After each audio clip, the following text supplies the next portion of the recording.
Apa kabar kawan-kawan positif people? Semoga hari-hari kawan positif berjalan sesuai dengan yang direncanakan. Pada kali ini, kami akan sharing 3 pelajaran yang kami dapat dari buku bestseller yang berjudul Ego is the Enemy karya Ryan Holiday. Namun sebelum kita bahas satu persatu 3 pelajaran tersebut, silahkan subscribe terlebih dahulu channel ini, karena setiap Rabu dan Sabtu kami akan membagikan 3 pelajaran yang kami dapat dari sebuah buku. Pelajaran ke-1, pikirkan diri Anda sebagai siswa abadi untuk tetap rendah hati. Bagaimana mungkin kita tidak memulai ringkasan buku tentang ketabahan dengan kutipan dari salah satu orang hebat sepanjang masa? Epictetus berkata, tidak mungkin bagi seseorang untuk mempelajari itu, yang dia pikir dia sudah tahu. Saya bangga dengan sikap dan kebiasaan saya terhadap kehidupan. Saya disiplin, menghabiskan sangat sedikit uang yang saya hasilkan, hidup hemat, saya hanya tahu saya akan menang dalam hidup berkat ini. Namun, hal itu terkadang membuat saya berpikir, tidak banyak yang bisa saya pelajari di sini. Saya tidak akan mengubah semua ini untuk waktu yang lama. Setiap kali pikiran itu terlintas di benak, saya menyebutnya omong kosong.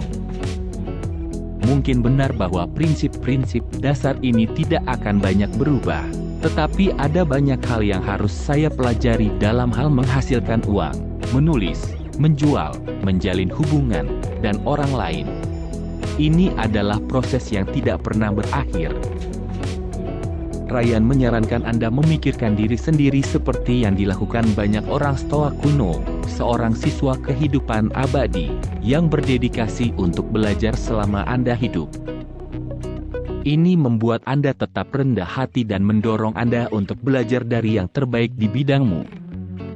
Namun, ada baiknya untuk melihat ke atas dan ke bawah rantai, luangkan waktu untuk membimbing dan mengajar orang lain. Kembali ke pemula dan membantu mereka memaparkan Anda pada spektrum penuh tingkat keterampilan dan merupakan cara lain untuk menahan ego Anda. Pelajaran kedua, delegasikan tugas untuk belajar mempercayai orang lain. Pernahkah Anda berpegang pada tugas yang sangat membosankan, hanya karena Anda pikir tidak ada orang lain yang bisa melakukannya lebih baik dari Anda? Saya melakukan ini sepanjang waktu, terutama untuk tugas yang berulang. Ini tidak hanya meningkatkan ego Anda sendiri, ini juga merupakan peluang besar yang terlewatkan untuk membangun kepercayaan dengan orang-orang yang bekerja dengan Anda. Kepercayaan meningkatkan kecepatan segalanya dalam bisnis. Semakin karyawan saling percaya, semakin cepat pekerjaan selesai.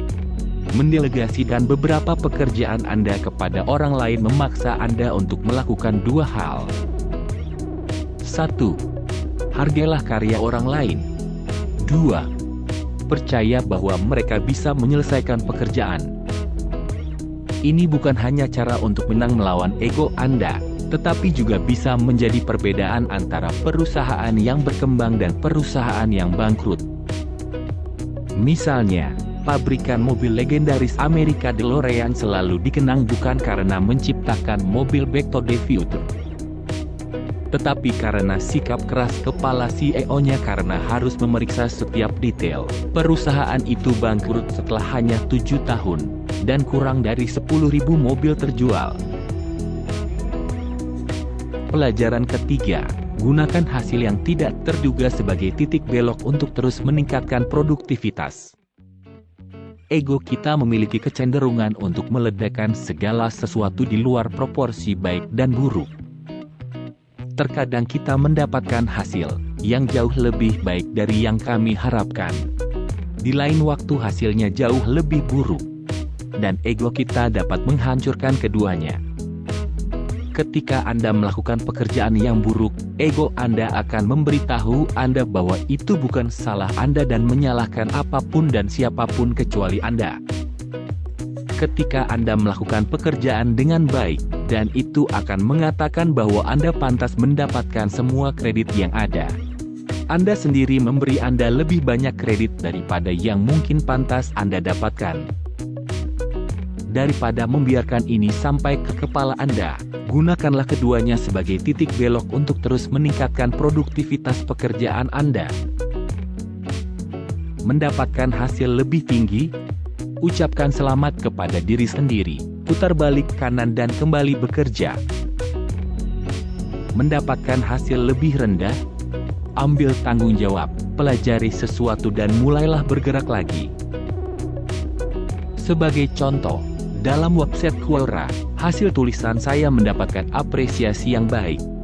Saya bisa saja memuji diri saya sendiri karena telah menjadi penulis hebat dan berpuas diri sepanjang minggu. Namun daripada saya melihat tulisan saya sendiri yang sudah tidak memiliki daya tarik sama sekali, lebih baik saya memesan banyak buku. Seperti buku karya Ryan Holiday ini, jadi saya bisa belajar menulis dengan lebih baik, dan kemudian menulis lagi. Apresiasi hasil sesuai proporsi sebagaimana adanya, tidak lebih, tidak kurang. Demikianlah 3 pelajaran yang dapat dari buku Ego is the Enemy karya Ryan Holiday. Jika menurut kawan video ini berguna, silakan di-sharing dan berikan tanda like Anda. Sebelum kita akhiri, bagi Anda yang belum subscribe channel ini, silakan subscribe terlebih dahulu. Terima kasih telah menonton video ini, sampai jumpa di video kami selanjutnya.